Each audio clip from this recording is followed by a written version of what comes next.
They thought she was just another cleaner, just a mop and a uniform. But behind that silent stare was the key to the entire company. One document, one name, and a truth none of them saw coming. At precisely 5:45 every morning, long before the first suits spilled coffee on their startup-branded mugs or interns rehearsed how to look busy, Lana West arrived at the headquarters of Bright Nova. Nobody greeted her. She moved like part of the building, quiet, efficient, unnoticed. The sliding glass doors didn't blink as she passed through them. The biometric locks needed no recognition of her. And the people, oh, the people. They saw only the mop. She cleaned white tile floors with military precision, her movements steady and unhurried. No fingerprints on the doors, no coffee splatters on the lounge counter, no scuff marks on the marble stairs, just silence and routine and invisibility. Every so often, a passing junior associate would mutter a tired, "Thanks," without looking up. Occasionally, one of the more arrogant managers would make a joke about getting a Roomba instead. But most of the time, Lana existed on the periphery, present but dismissed. Until Tom Baines arrived. He was new, loud, expensively dressed in a just-rolled-out-of-bed way that screamed curated wealth. A venture investor with a wolfish smile and the subtlety of a thunderstorm. By the third day, he had everyone charmed, or at least intimidated. And then he saw her. It was just past 8:30 when Lana wheeled her bucket down the corridor near the executive wing. Baines had been walking with a small entourage, giving what he probably thought was a motivational talk about agile synergy or some other buzzword-laced nonsense. He stopped, looked Lana up and down, and smirked. "If this is the kind of talent we're hiring," he said loud enough for half the office to hear, "no wonder we're getting stomped by the competition." The hallway echoed with nervous laughter. A few people joined in, others looked down, embarrassed, but not enough to say anything. That's how things went in places like Bright Nova. Silence was safer. Lana didn't flinch. She didn't defend herself. She didn't even look back. Just a small pause, a quiet breath, then she kept walking. But that evening, after her shift, she didn't go straight home. She made a call. It went to voicemail. But her message was clear. "It's time. I'm activating the clause." And the next morning, everything changed. The company email system pinged across departments at 9:17 a.m. sharp. Subject line, urgent, all staff meeting at 10 a.m. in main hall, body, attendance required. New leadership introduction, no exceptions. Speculation spread like wildfire. Another merger? Layoffs? Was this the visionary COO they'd all been dreading? Nobody expected what walked in. At precisely 10 a.m., the double doors to the main hall opened, and Lana West stepped inside. Not in a uniform, not with a mop, but in a tailored charcoal suit, her hair neatly coiled, her heels clicking with the calm finality of judgment. Eyes forward, shoulders back. At first, no one moved. Then a whisper. "Wait, is that?" Someone dropped a coffee cup. She walked to the front, set down a weathered leather portfolio, and opened it slowly. Inside was a document, worn at the edges, but pristine. She looked up, calm, controlled. "My name," she said clearly, "is Lana West, and this," she tapped the paper, "is the original deed of incorporation for Bright Nova." Gasps. More whispers. The cameras on employee phones were already recording. She continued.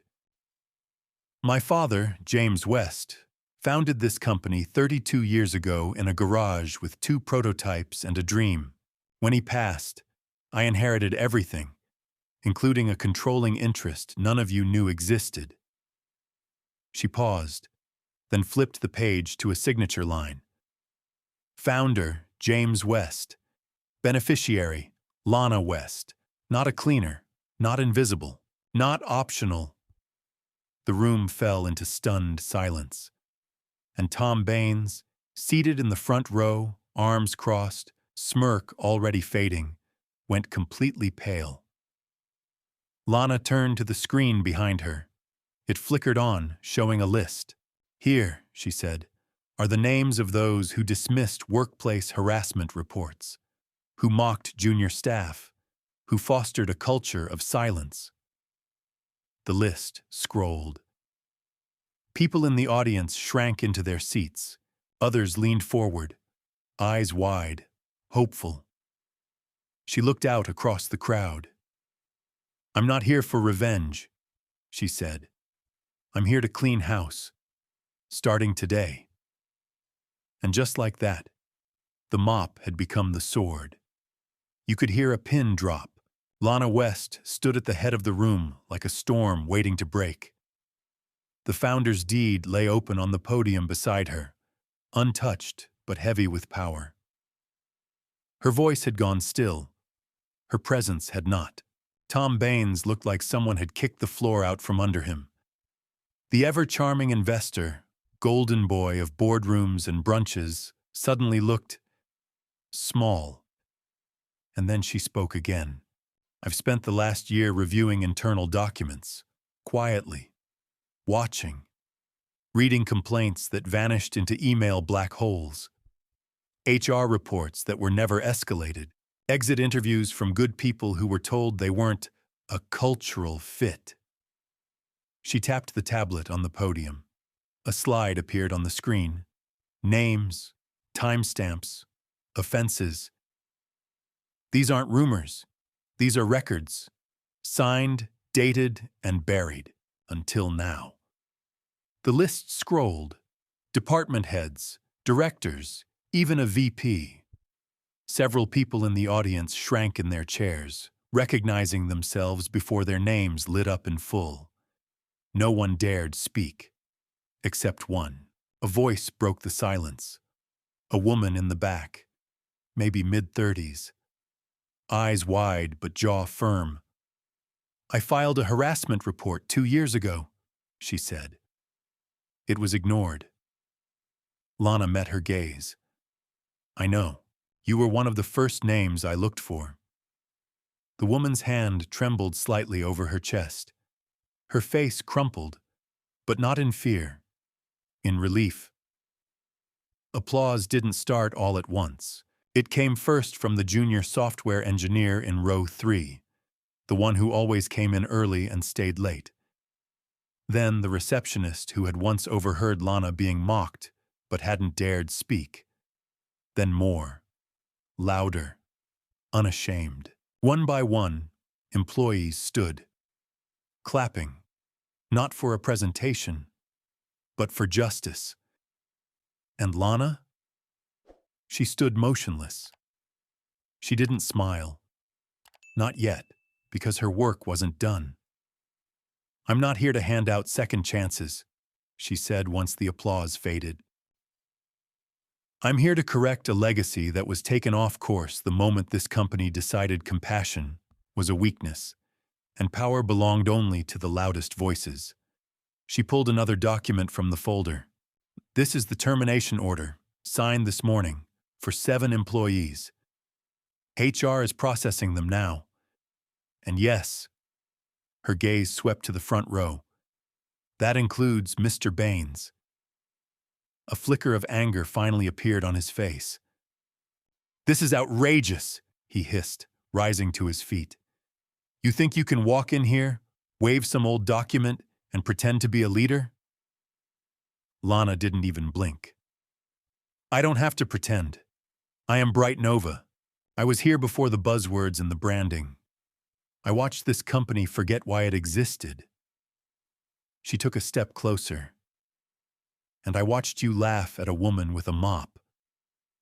Security had already entered the hall. Quietly, firmly, Tom Baines turned to them. "You can't be serious?" They didn't respond, just waited. "I'll sue," he snapped. "You're welcome to try," Lana said calmly. "Hortitu, but I think you'll find the founder's clause in Section 8.3 of the original deed rather airtight. I've had it reviewed by 3 separate law firms, including the one you used to silence complaints." He froze. She turned to the others. "Churcha, for those who were ignored, sidelined, belittled, I see you. Starting today, you'll have a voice. I've temporarily reassigned key leadership roles. You'll find the list posted by end of day." She picked up the tablet again. "And if you're wondering how I made these decisions, I've spent the last 6 months undercover, listening, not as your CEO, as your janitor." A stunned hush, and then laughter, but not mocking, not cruel. This time it was warm, real, like a weight being lifted. One of the junior analysts wiped his eyes and whispered, "She's been here the whole time." Lana stepped away from the podium. "I'll be upstairs for a while, meeting with teams. But tomorrow, I'm back on shift." A few confused glances. She smiled, just barely. "Uniform and all, because leadership doesn't just come from behind glass doors. Sometimes, the best way to see what's broken is to get your hands dirty." And with that, she left the room, heels echoing, head high. Behind her, the company she had reclaimed was already beginning to rebuild. They expected her to take the top floor office. She chose the broom closet instead. Because real power isn't always about being seen. Sometimes, it's about seeing. The next morning, Bright Nova employees arrived early. Not out of fear, not because of some mandatory meeting, but because something had shifted. The air felt different. Lighter, like walls that had never moved were now full of cracks and possibility. Rumors swirled. Had Lana cleaned house for good? Would she appoint a new CEO? Would she ever come back to the floor? And then, at exactly 6:05 a.m., the elevator pinged on the first floor. She stepped out, not in heels, not in a suit, but in her old navy blue uniform. Her ID badge read Operations Support Services. Her hair tied back in a familiar no-nonsense bun. A mop bucket rolled behind her like nothing had changed, except everything had. A young receptionist froze mid-sentence. The security guard at the front desk half rose from his seat, unsure whether to salute her or get out of her way. Lana offered a brief nod, acknowledgement, not command, and continued down the corridor. The staff parted like water. No one dared speak, but everyone watched. She scrubbed the floor near the front lobby as if she hadn't been the one issuing executive terminations less than 24 hours earlier. Her gloves snapped on, her brow furrowed. Her motions were careful, methodical, like always. One junior engineer, Kevin, fresh out of college, stood at the coffee station and stared. He'd seen her once during his first week. She had quietly handed him a dropped flash drive and said nothing. Now, he was trying to remember if he had ever said thank you. Most people didn't know where to look. They were ashamed. Not because Lana demanded it, but because silence, once safe, now felt like cowardice. Upstairs, the new interim leads were settling into their borrowed chairs. Engineers, support staff, and one surprisingly sharp front desk associate who had kept records of ignored misconduct claims. The company was already rewriting policies. Salaries were being audited, diversity metrics reviewed. But Lana? She stayed on the first floor. All morning, she mopped and listened. She passed a meeting room where two analysts debated a new product pitch without ego. She paused near the cafe where a quiet accountant nervously pitched an idea to a colleague who, a week ago, never would have listened.